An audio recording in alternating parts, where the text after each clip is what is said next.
कहाँ है तू? तेरी कितनी हिम्मत! मेरे मेरे पुश्तैनी जायदाद पे नजर रखेगा तू?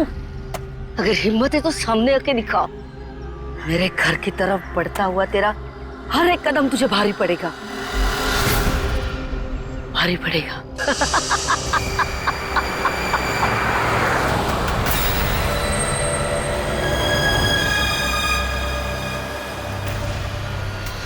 यार यहाँ पे तो कोई भी नहीं दिख रहा, किससे पूछूं? इतना घना जंगल है, कोई साइन बोर्ड भी नहीं है यहाँ पे।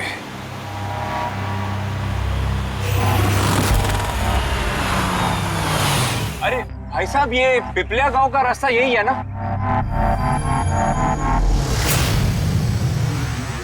अरे सुनो ना भाई साहब। अरे बड़ा अजीब आदमी है।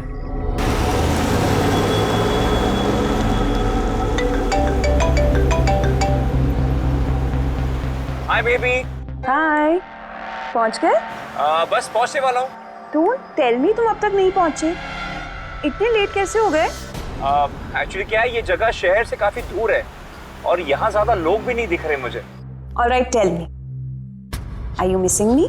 Of course. अरे पूछने वाली क्या बात है। अच्छा, तुम एक काम करो, जल्दी जल्दी ये सारी फॉर्मेलिटीज खत्म कर लो, अपनी सारी कागजी कार्रवाई एंड ऑल दैट। उसके बाद मे बी नेक्स्ट फ्लाइट से I can come and join you in India. What's it? Great, that's good news.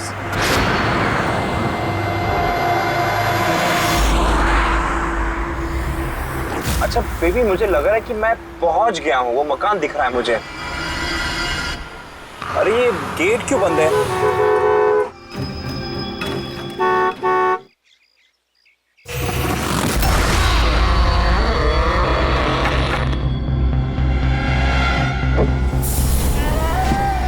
जी राय रंजीत के मकान में जा रहे हो?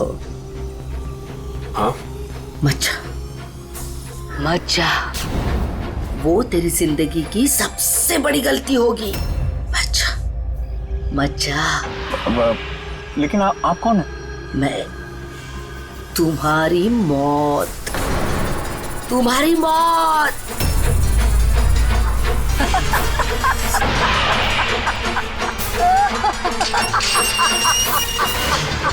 ए बुढ़िया, चल चल, अरे जा। अच्छा वरना तू भी मरेगा, तू भी मरेगा। मत जा वरना तू भी मरेगा, तू भी मरेगा। नमस्ते साहब, आप राज साहब हैं? हाँ हाँ हाँ हाँ। आइए। Hello Raj, Raj are you okay? कौन था? हाँ, अरे वंदना, मैं ठीक हूँ, कोई नहीं था। और मैं पहुंच गया हूँ, ठीक है, बंगले पे। मैं कॉल करता हूँ तुम्हें। Okay okay, you take care. हाँ, I will speak to you soon. Bye bye bye.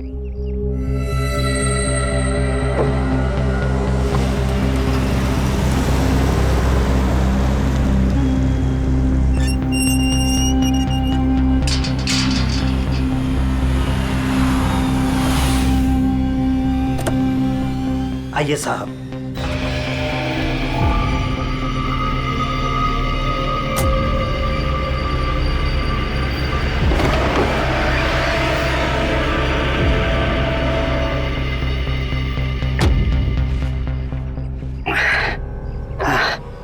साहब, सफर में कोई तकलीफ तो नहीं हुई? नहीं, लेकिन वो औरत कौन थी? बुढ़िया औरत जो आपसे बात कर रही थी ना, लाली नाम है उसका। थोड़ी अजीब सी है। आपको उसकी बातों का बुरा तो नहीं लगा? नहीं, बुरा नहीं लगा मुझे, पर मुझे एक बात समझ में नहीं आई कि उस औरत ने मुझे यहाँ आने से मना क्यों किया। जाने दीजिए ना साहब उसकी बातों का, थोड़ी सी हिली हुई है, कुछ भी बकती रहती है। आप आइए, अंदर आइए।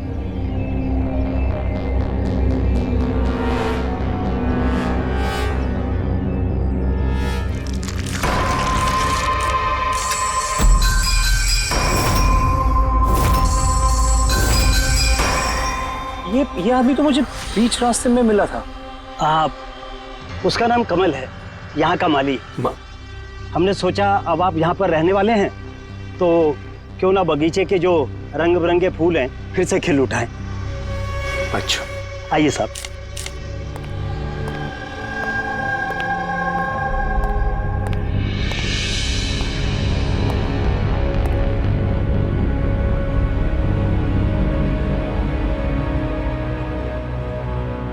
अच्छा एक बात बताइए जी। यहाँ कितने साल से काम कर रहे हैं आप? बस साहब ये समझ लीजिए कि मैंने बचपन में चलना यहीं से सीखा था, और अब इस घर से तभी जाऊंगा जब मेरी अर्थी उठेगी। साहब अब ये घर आपका है, कहीं आप मुझे नौकरी से निकाल तो नहीं देंगे? अरे नहीं नहीं नहीं चाचा, ऐसे कैसे बात कर रहे हैं आप? ऐसी कोई बात नहीं, बिल्कुल बेफिक्र रहिए। और इसमें इतने बड़े घर की देख रेख आपके सिवा और कौन कर सकता है? हाँ वाकई में आप बहुत नेक इंसान हैं। आइए।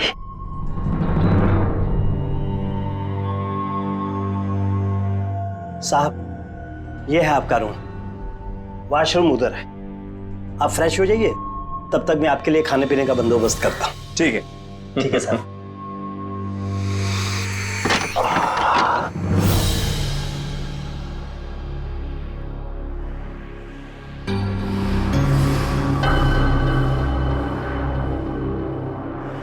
चला जा, चला जा, चला जा, वरना तू भी मरेगा।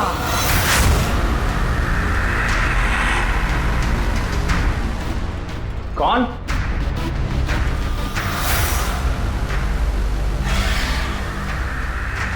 मैंने कहा ना, चला जा।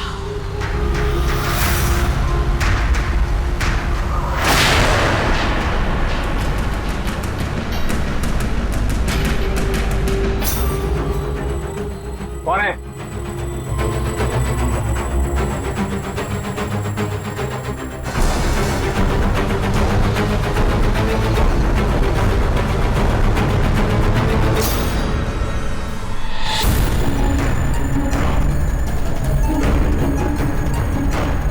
जैसे बाकी लोग मरे हैं, वैसे तू भी मरेगा।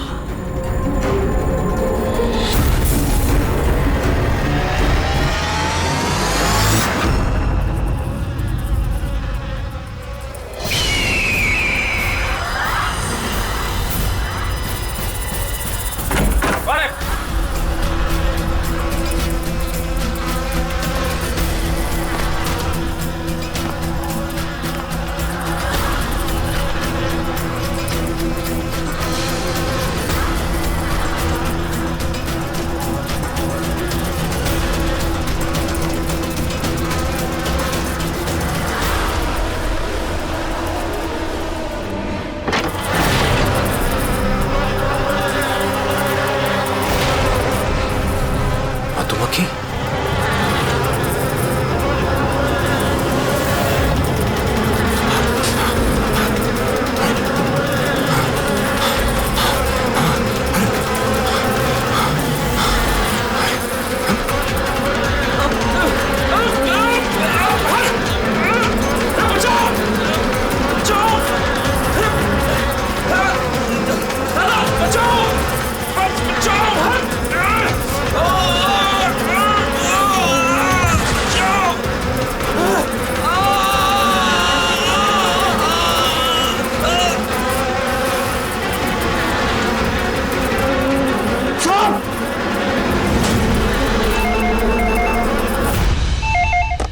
Hello hello, can I speak to ACP Pradyuman please? हाँ जरा शांत हो जाइए, कौन बोल रही हैं आप? मैं कौन बोल रही हूँ, मुझे क्या काम है, मैं सिर्फ उन्हें बताऊंगी। Can you just make me speak to him right now please? एक मिनट होल्ड करिए। सर, हाँ सर, फोन कॉल है। सर कोई लेडी है, बहुत रो रही है, कह रही है सिर्फ आपसे बात करेगी। Hello hello, ACP Pradyuman. हाँ मैं एसीपी प्रद्युमन बोल रहा हूँ। सर, हाँ कहिए। सर मैं वंदना बोल रही हूँ अमेरिका से। हाँ बताइए। सर मेरे साथ बहुत बहुत बहुत बुरा हुआ सर। क्या हुआ आपके साथ? सर मेरे फियांसे राज इंडिया गए थे पुश्तैनी मकान खरीदते। सर मधुमक्खियों के काटने से उनकी मौत हो गई। क्या? अच्छा तो बताइए मैं क्या कर सकता हूँ आपके लिए? सर लेकिन मुझे लगता है कि उनकी मौत मधुमक्खियों के काटने से नहीं हुई। इनफैक्ट उनका मर्डर हुआ है। He's been killed। तो ऐसे क्यों लगता है आपको कि उनका खून हुआ है? सर वो जब प्रॉपर्टी खरीदने के बाद कागजी कार्रवाई के लिए जा रहे थे तो तब तब क्या हुआ? सर मैंने साफ साफ सुना था राज को कोई औरत धमका रही थी। कौन थी वो औरत?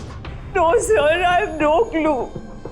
जरा एक बात बताइए, क्या आपके राज की यहाँ इंडिया में किसी के साथ कोई दुश्मनी थी, कोई झगड़ा वगड़ा हुआ था? नहीं सर, राज की किसी के साथ कोई एनिमिटी, कोई दुश्मनी नहीं थी। इनफैक्ट राज तो इंडिया में किसी को जानता ही नहीं था। तो फिर कौन कर सकता है ये? कौन जान ले सकता है राज की? क्या आपको किसी पर शक है? नहीं सर, कोई शक नहीं। सर राज तो एक नेक काम करने जा रहे थे। कैसा काम? He wanted to start an orphanage। सिर्फ एक अनाथ आश्रम खोलना चाहते थे वो। वाकई नेक काम है, लेकिन किससे खरीदने वाले थे मकान वो? सब मकान तो वो ऑलरेडी खरीद चुके थे गवर्नमेंट से नीलामी के बाद। वो सिर्फ इंडिया कागजी कार्रवाई के लिए गए थे। देखिए, एक काम कीजिए, सारे के सारे डिटेल्स मुझे भेज दीजिए, मैं आपकी पूरी की पूरी मदद करूंगा, ठीक है? सर मैंने सीआईडी के बारे में बहुत सुना है। सर मुझे भी जस्टिस मिलेगी ना? वंदना जी, मैं आपसे वादा करता हूं, आपको पूरा का पूरा इंसाफ दिलाएंगे हम, और जिसने भी आपके राज के साथ बुरा किया है उसे हम सजा दिलवाएंगे। वंदना, उसका मंगेतर राज अमेरिका से इंडिया आता है मकान खरीदने, अनाथाश्रम चलाने, और राज की मौत होती है मधुमक्खी के काटने से। इंटरेस्टिंग।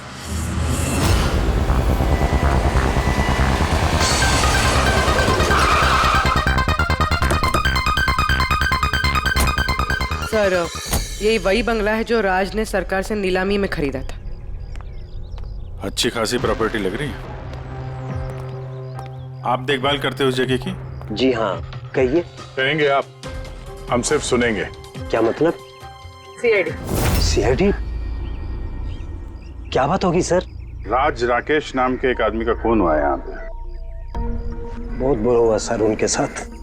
उन्होंने ही सरकार से ये मकान खरीदा था। हाँ, उन्हीं की बात कर रहे हैं। उनका खून नहीं हुआ, मधुमक्खियों के काटने से उनकी मौत हुई है। मैंने खुद अपनी आंखों से देखा था। नहीं देखा होगा आपने, लेकिन यहाँ इस बंगलों में आने से पहले किसी औरत ने उन्हें धमकी दी थी। कुछ जानते हो उस औरत के बारे में? अच्छा, वो लाली साहब, वो बुढ़िया तो बेतुकी बेसर की बातें करती रहती है। आप उसकी बातों को गंभीरता से मत लीजिए। क्या गंभीरता से लेना और क्या नहीं वो हम तय कर लेंगे। आप ये बताइए कि वो लाली, वो रहती कहाँ है? कहीं भी नहीं सर। कहीं भी नहीं मतलब? उस बेचारी का ना तो अपना कोई घर है और ना ही कोई अपना परिवार। बस दिन भर इधर उधर घूमती रहती है। नहीं, कहीं तो बैठती होगी, खाना वाना खाती होगी, कोई एक जगह होगी ना जहाँ पे वो रहती होगी ज्यादातर। हाँ, पास में एक तालाब है, अक्सर वहीं बैठी रहती है।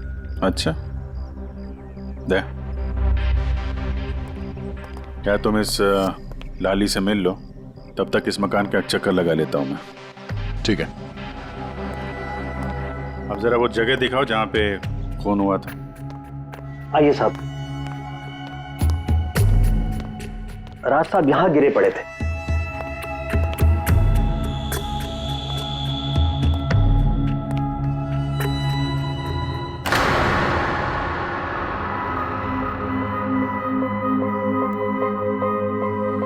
पहले मधुमक्खियों ने राज साहब को मारा, फिर वो खुद मर गए।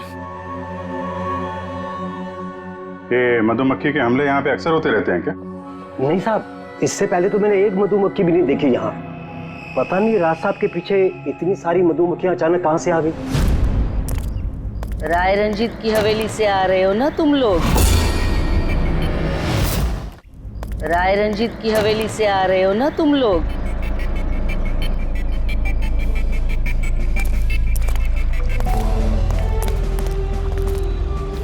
क्या कहा आपने? राय रंजीत के मकान से लौट रहे हो? आप कौन है? क्यों गए थे वहां? अपनी मौत को दावत देने गए थे? सर, लगता है ये लाली है। आप लाली हो ना? हाँ, तुम्हें किसने बताया? तुम्हें तुम्हें राय रंजीत के जासूसों ने यहाँ भेजा है? हाँ, उन्होंने ही भेजा है ना यहाँ पे। कौन कौन राय रंजीत? सांप था वो, सांप। उसने मेरी दादी को धोखा दिया, उन्हें अपने ही घर से धक्के मार के निकाल दिया। ऐसे बाहर छोड़िए मुझे, मुझे मेरे घर से मत निकाल, मुझे मेरे घर से मत। शर्म आनी चाहिए तुम्हें रंजीत, तुम अपनी खुद की भाभी को घर से बाहर निकाल रहे हो। कम से कम अपने भैया का तो लिहाज किया होता। अरे उनका क्या लिहाज करना, उन्होंने खुद ही तो अंगूठा लगाकर ये घर मेरे नाम किया है। तूने उन्हें शराब पिलाकर धोखे से अंगूठा लगवाया था। अब क्यों किया, कैसे किया, इस गहराई में जाने से क्या फायदा। समझने वाली बात तो ये है कि ये मकान अब मेरा है और तू सड़क पर आ गई है। चलो निकलो इसे यहाँ से। तेरे हिस्से में ना सिर्फ घर नहीं आया है, एक मकान आया है, एक ऐसा मकान जिसके हर कोने में मेरी बदुआएं गूंजेगी। मैं तुझे श्राप देती हूँ, सिर्फ तू ही नहीं, इस घर का जो भी मकान मालिक बनेगा वो जिंदा नहीं बचेगा। मौत का खेल होगा यहाँ, मौत का खेल। अब तक कितने लोग मरे? वो सब लोग मर गए जिन्होंने वो मकान खरीदना चाहा। तुम लोग वो घर मत खरीदना, तुम भले लोग लग रहे हो, वरना तुम्हारी बीवी विधवा हो जाएगी।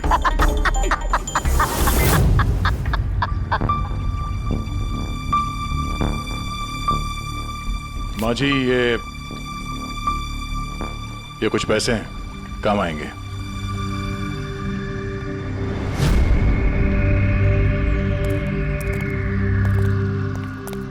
सर, लगता नहीं है इसका राज की मौत में कोई हाथ है।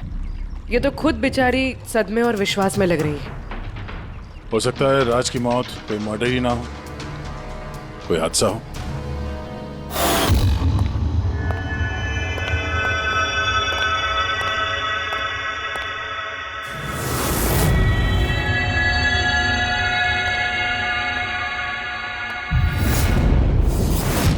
अरे ये कमरा खुला कैसे है?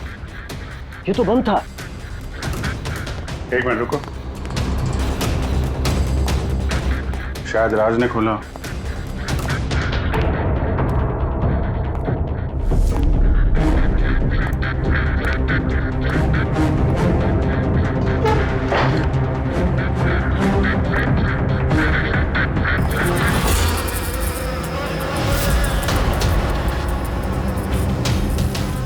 ये है तो छत्ता यहाँ पे। इधर आ। जी सर।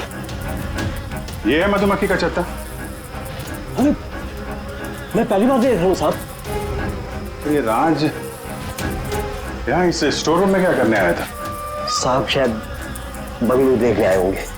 अच्छा, और उस वक्त तुम खाना लेने गए थे? जी सर।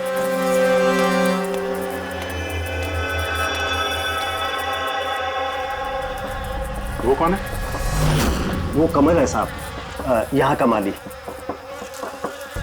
जब राज साहब की मौत हुई थी तो ये था यहाँ पे? जी हाँ था।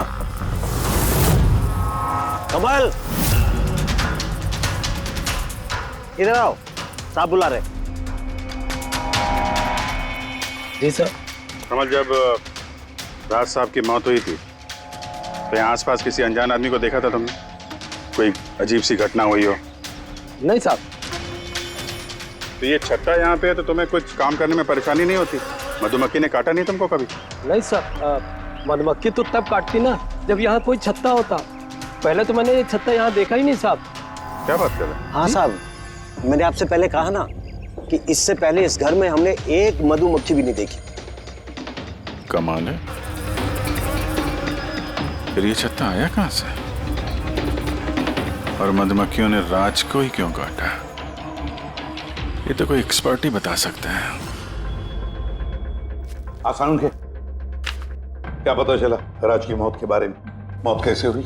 बॉस, इसकी मौत मधुमक्खियों की वजह से हुई है। यार तुझे पूरा यकीन है राज की मौत मधुमक्खियों की वजह से ही हुई है? हाँ बॉस, ये डॉक्टर ने जो रिपोर्ट बनाई है मैंने वो भी देख ली।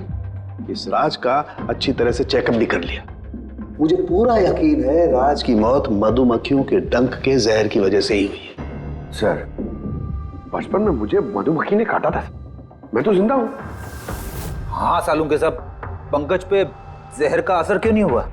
अरे पंकज को मधुमक्खी ने काटा था, मधुमक्खियों ने नहीं काटा था। बॉस अगर एक दो मधुमक्खी काटे तो बात समझ में आती है, लेकिन सैकड़ों मधुमक्खियां अगर हमला कर दे तो इट्स इम्पॉसिबल। मधुमक्खियों के डंक से साळुंखे कहता है कि राज की मौत मधुमक्खियों के डंक से हुई है, मधुमक्खियों के जहर से। और राज की मंगेतर वंदना कहती है कि राज का खून हुआ है।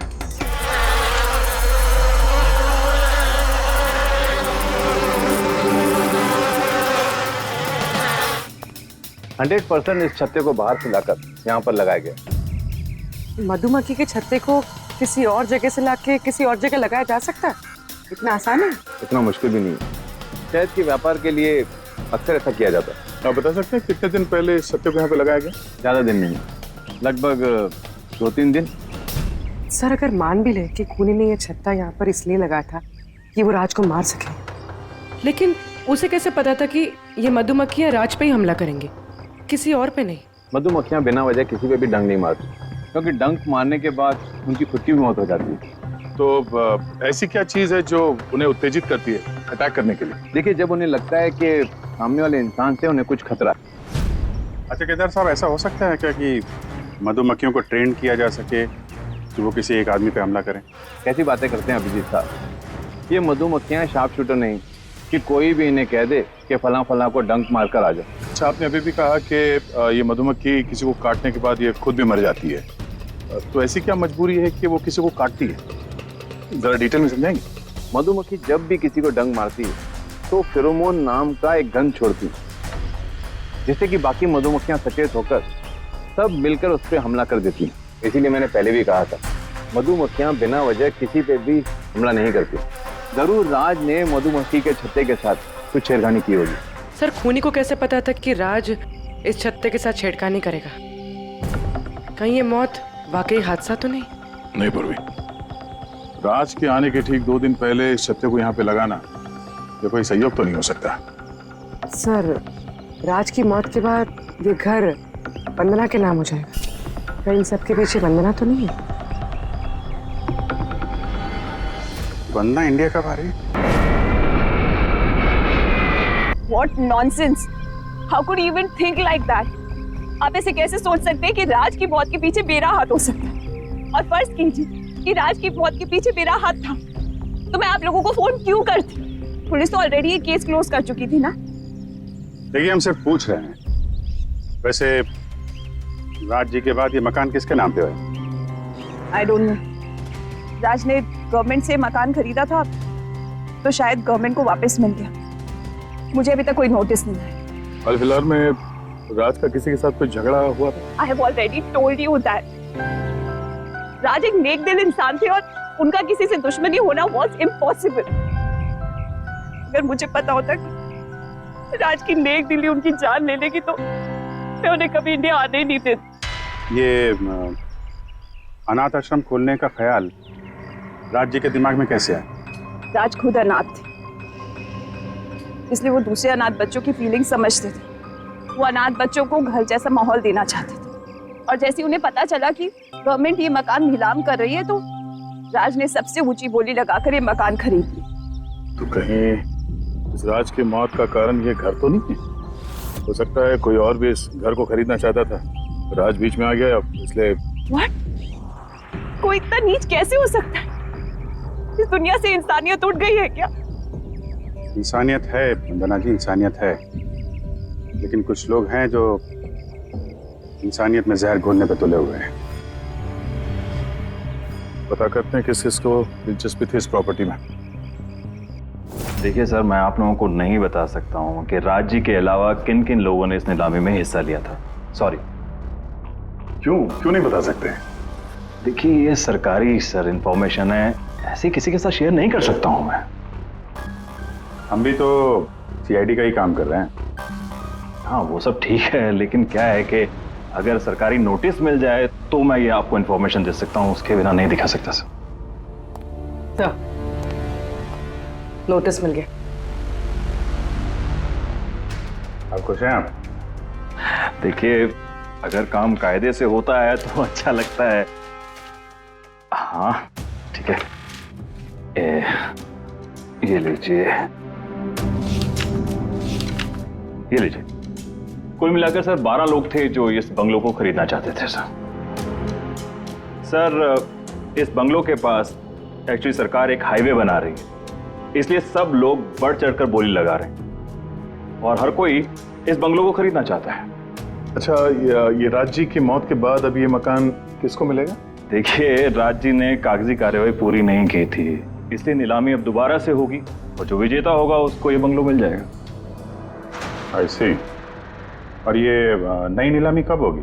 देखिए सर, अभी उसकी डेट तो तय नहीं है सर, लेकिन आपको एक बात और बताना चाहूंगा सर कि राज्य से जितने भी बिल्डर्स थे वो काफी भड़के हुए थे, काफी नाराज थे, क्योंकि उन्होंने सबसे ज्यादा बोली लगाई थी। नहीं सर, एक्चुअली उन्होंने डेडलाइन के बाद बिड सबमिट की थी सर, इसी वजह से लोग नाराज थे उनसे। हाँ, लेकिन अगर डेडलाइन के बाद उन्होंने बिड किया था तो सरकार ने एक्सेप्ट कैसे कर लिया? सर एक्चुअली वहां पर वो अनाथ आश्रम खोलना चाहते थे और सर अमेरिका से जो इंडिया का वक्त का फर्क है सर वो 9.5 घंटे का है, इसलिए सरकार ने वो बिड एक्सेप्ट कर ली थी।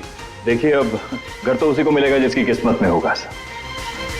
किस्मत में नहीं भी होगा तो उसने अपनी किस्मत की रेखाएं बदलने के लिए कोशिश तो की होगी और जरूर इस लिस्ट में से ही कोई होगा वो। ललित जी, अब तो ये दोबारा नीलामी होगी, तो जिन लोगों ने अप्लाई किया है इस दूसरे नीलामी के लिए, क्या हम उनकी लिस्ट देख सकते हैं? नो सॉरी, ये लिस्ट आपको मैंने इसलिए दिखा दी कि ये नीलामी हो चुकी है, लेकिन वो जो नई लिस्ट आने वाली है सर वो तो आप किसी भी कीमत पर नहीं देख सकते। अरे अरे अरे अरे सालुंके, तू क्या करने क्या जा रहा है यार? क्या सुन रहा हूं मैं? जो सुना है सही सुना है बस। क्या सुना? रिजाइन हो रहा है तू? हाँ। क्यों क्यों? बस मेरा टाइम आ गया। क्या टाइम आ गया? 1 मिनट टाइम है यार अभी। अरे ये टाइम नहीं यार। तो फिर देखो, हर इंसान को लाइफ में एक न एक दिन रिटायरमेंट लेना पड़ता है ना, चाहे वो क्रिकेटर हो, म्यूजिशियन हो, कोई भी हो। मेरा भी टाइम आ गया, मैं भी रिटायरमेंट ले रहा हूँ। अबे कहाँ जा रहा है तू? ये देख लो। ये क्या है? देख लो देख लो। यार क्या तू कर रहा है सालुंके? समझ में नहीं आ रहा है। ये एयर टिकट कहाँ जा रहा है? हाँ, लंदन। अरे वाह रे वाह। पंकज कैंसिल कर। नहीं कैंसिल नहीं होगा। अबे रिफंड मिल जाएगा, पैसे वापस मिल जाएंगे, कल की टिकट है, डोंट वरी। मुझे रिफंड नहीं चाहिए, मैं जा रहा हूँ वापस। यार तू ऐसे कैसे जाएगा? क्या हुआ क्या? अरे इतनी बड़ी गलती होगी कि शर्म आ रही है अपने आप पर। ऐसी कौन सी गलती हो गई? वो मधुमक्खियों वाला केस। ओहो, मधुमक्खियों वाला केस। हाँ यार, हादसा नहीं है बॉस, वो खून है खून। यही मुझसे गलती हो गई। मधुमक्खी के एक्सपर्ट से बात होगी तेरी? क्या बताया उसने? यार एक्सपर्ट से भी बात की मैंने, अच्छी तरह से चेक भी किया, तब मुझे पता पड़ा ये तो हादसा नहीं है, खून है। मधुमक्खियों को तो वो हथियार के तौर पर इस्तेमाल कर रहा है यार। सालुंके साहब, वो किसे? देखो, मधुमक्खियां कब आती हैं इंसान के पास? जब उन्हें फेरोमोन की गंध आती है, तभी ना।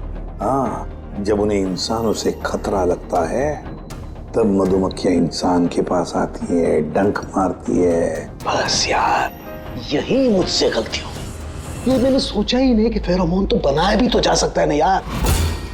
हाँ यार, फेरोमोन तो आर्टिफिशियली भी बनाया जा सकता है, लेबोरेटरी में, फैक्ट्री में।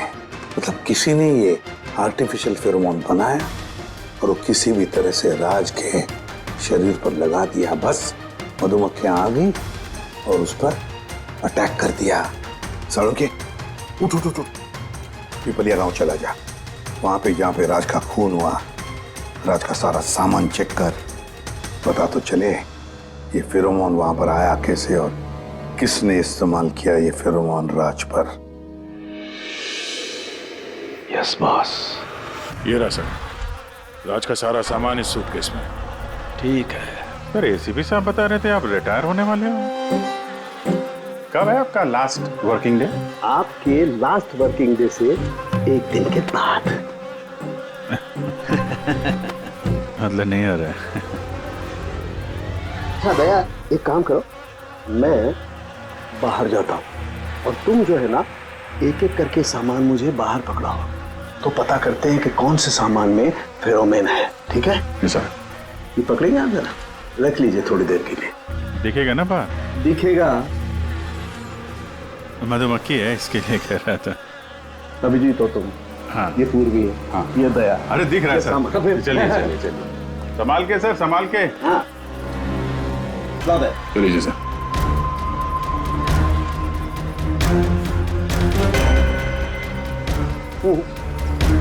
नहीं, इसमें फेरोमोन नहीं है।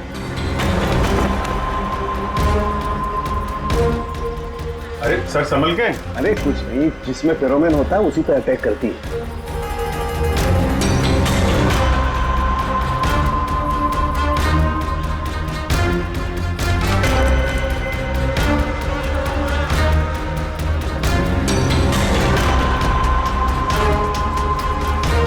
अरे यार,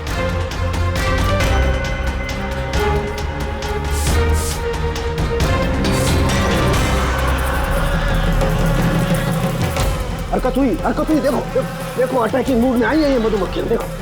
सर किसी ने राज के परफ्यूम में फेरोमोन मिलाया। अरे यार, ये मधुमक्खियों ने मुझे काटा ना। सर आप निकलो यहाँ से। अरे यार, अरे पानी में जाओ, पानी में। पानी किधर है? अरे सामने उस तरफ सर। अरे उधर कुआं है सर, जाओ ना। कुएं में घुस जाओ। अरे सर निकलो यहाँ से, जाइए सर।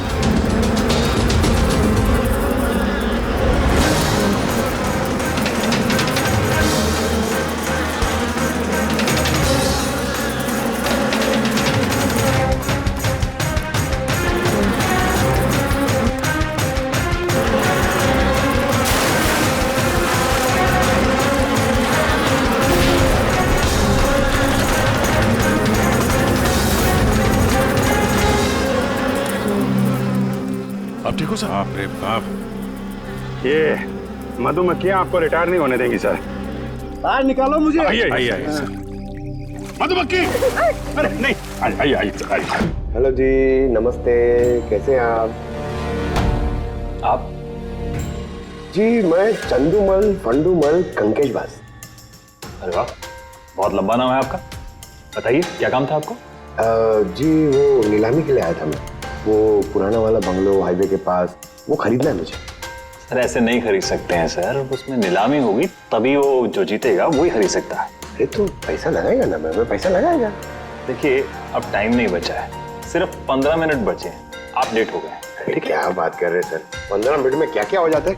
ये देखिए ना, मैं तो ये बिड का लिफाफा भी लाया हूँ, ये देखिए। राकेश इधर रजिस्टर लेकर आ।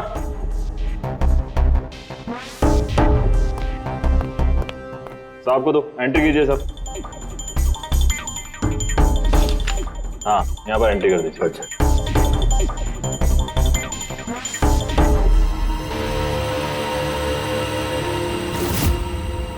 यहाँ साइन कर दीजिए लास्ट को।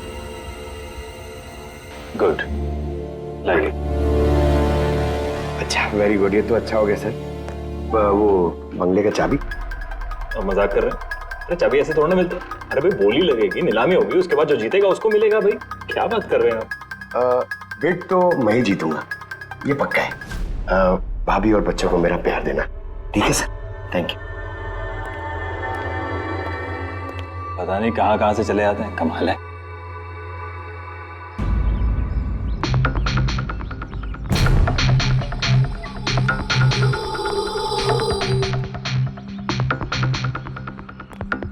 क्या भाई साहब काम हुआ?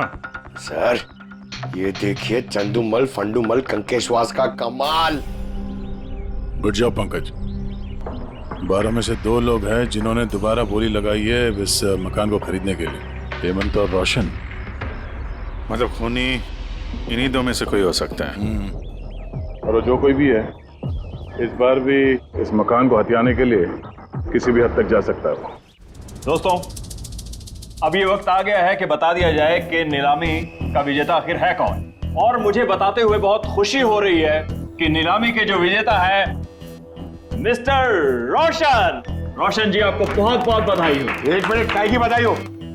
सबसे ज्यादा बिड मैंने लगाई थी, ये कैसे जीत गए? देखिए भाई साहब, आपको कोई गलतफहमी हुई है। सबसे ज्यादा बिड मिस्टर रोशन ने लगाई थी, इसलिए रोशन को मकान दे दिया गया। ऐसा हो ही नहीं सकता, मैंने बहुत ऊंची बोली लगाई थी, ये बिड मुझे मिलनी चाहिए थी। आप ऐसे ही बात कर रहे हैं सर, मैंने तीनों लिफाफे चेक किए हैं और चेक करने के बाद मिस्टर रोशन की कीमत सबसे ज्यादा थी, इसलिए मिस्टर रोशन को मकान दे दिया गया है। प्लीज कम ऑन यार, अब हार गए हो तो बच्चों की तरह रो मत। बिजनेस है, ऊंच नीच होती रहती है। बिजनेस में बेईमानी नहीं चलेगी। ये दिखाइए, आप पहले वो लिफाफे दिखाइए, मुझे अभी देखना है किसने कितने बिट करी है। दिखाइए दिखाइए दिखाइए, लाइए। मुझे भी चेक। नहीं नहीं नहीं, ये नहीं दिखा सकते, ये नियम के खिलाफ है। चीटिंग करना भी नियम के खिलाफ है। मैंने 7 करोड़ की बिट करी है, 4 करोड़। इनके अभी हेड ऑफिस से फोन आएगा और बोलेंगे कि मैंने सिर्फ 3 करोड़ लगाए। कोई फोन नहीं 4 करोड़ कम। आपके कहने से फोन आएगा। चलो उठाओ, फोन उठाओ तुम्हारा भी। ये मुझे क्या करना है क्या नहीं करना है, आप मुझे नहीं बताएंगे। आप ललित जी, आप तो बड़े कायदे कानून की बातें किया करते थे और फोन भी नहीं उठा रहे हैं। भाई ये तो बहुत गलत बात है। आप ब्यूरो चलिए हमारे साथ। आप कहाँ खिसक रहे रोशन जी? आप हमें मिठाई नहीं खिलाएंगे? नई प्रॉपर्टी ली है आपने? आइए, आप ही आइए। आइए आइए। सर रोशन जी बिल्कुल ठीक बोल रहे हैं सर। सर रोशन जी का इससे कुछ लेना देना नहीं है। जो भी फ्रॉड हुआ है सर मैंने किया है। ये रोशन का जुर्म अपने सिर पर क्यों ले रहे हो? अच्छा खासा पैसा दिया है क्या रोशन ने तुम्हें? और एक बात याद रख लो, ये पैसा खर्च करने को नहीं मिलेगा, क्योंकि तुरंत फांसी होगी तुम्हें। सर इतनी सी बेईमानी के लिए फांसी चढ़ा देंगे? नहीं नहीं नहीं, बेईमानी के लिए नहीं, खून के लिए। खून के लिए फांसी होगी। सर खून? किसका खून सर? राज राकेश का खून, जिसने पिछली नीलामी में वो घर, वो प्रॉपर्टी खरीदी थी। सर लेकिन मैंने किसी को नहीं मारा है सर। सर मैंने नहीं मारा है सर किसी को। पता है, इस रोशन ने मारा है। तो इसकी पोल खोल दो, वरना इसके पाप का मटका तुम्हारे सिर पे फूट जाएगा। सर ये क्या कह रहे हैं सर आप? मैं भला राज को क्यों मारूंगा सर? इस प्रॉपर्टी के लिए, और किस लिए? क्या कह रहे हैं आप सर? सर मैं मानता हूं कि मैं ललित के साथ मिलकर नीलामी में छोटी मोटी हेरा फेरी करता था, पर सर एक प्रॉपर्टी के लिए किसी का मर्डर थोड़ी कर दूंगा मैं। तो मतलब तुम्हारे कहने का मतलब है तुमने ये खून नहीं किया? नहीं सर। चल ठीक है, पूर्वी जरा वो परफ्यूम लाना।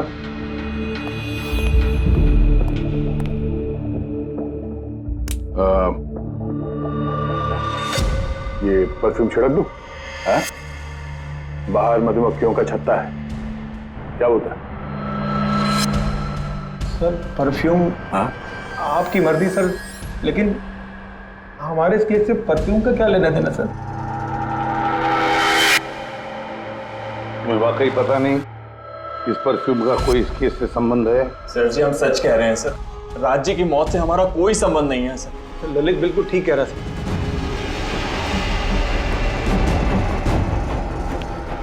अगर ये खून रोशन ने नहीं किया है तो फिर बचता है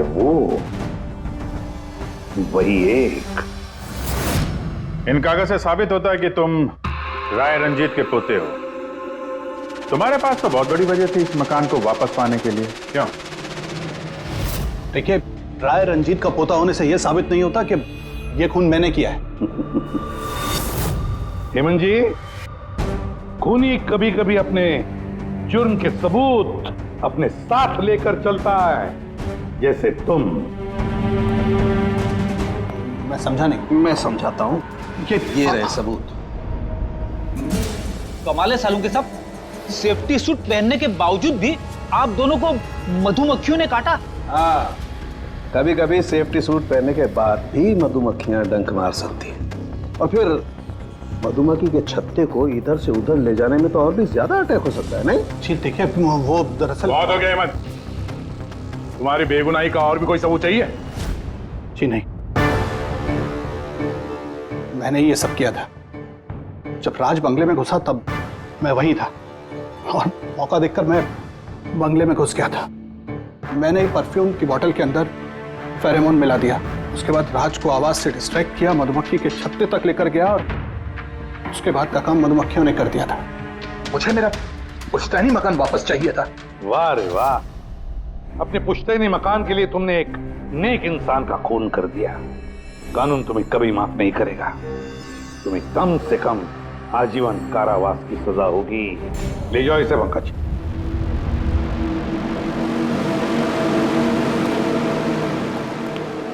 पंखे, केस खत्म, रिटायर हो सकता है तू। मुझे रिटायर होना ही नहीं है। कल तक तो बोल रहा था रिटायर करो। वो कल की बात थी। भगवान, मतलब पीछा तो नहीं छूटने वाला इस आदमी से अपना। पीछा नहीं छूटने वाला है किसी का किसी से नहीं। मुझे तुम्हारे बिना चैन नहीं और तुम्हें मेरे बिना चैन नहीं। ये लीजिए, सरकार ने बंगलो अब राज से आपके नाम करने का निर्णय लिया है। उम्मीद है कि अब आप मिस्टर राज के अनाथ आश्रम खोलने का सपना पूरा कर पाएंगे। राज के जाने के बाद मेरी लाइफ का यही मकसद रह गया है, उसका आखिरी सपना पूरा करना। But thank you so much Raj को जस्टिस दिलाने के लिए। हमने जो कुछ भी किया वो तो हमारा फर्ज था। आपको और कोई मदद की जरूरत हो तो हमें जरूर याद करिएगा। कभी कभी आते रहिएगा, उन बच्चों को भी आपसे इंस्पिरेशन मिलेगी। ये भी कोई पूछने की बात है? हो सकता है उन बच्चों में हमें कोई हमारा नया सीआईडी ऑफिसर मिल जाए।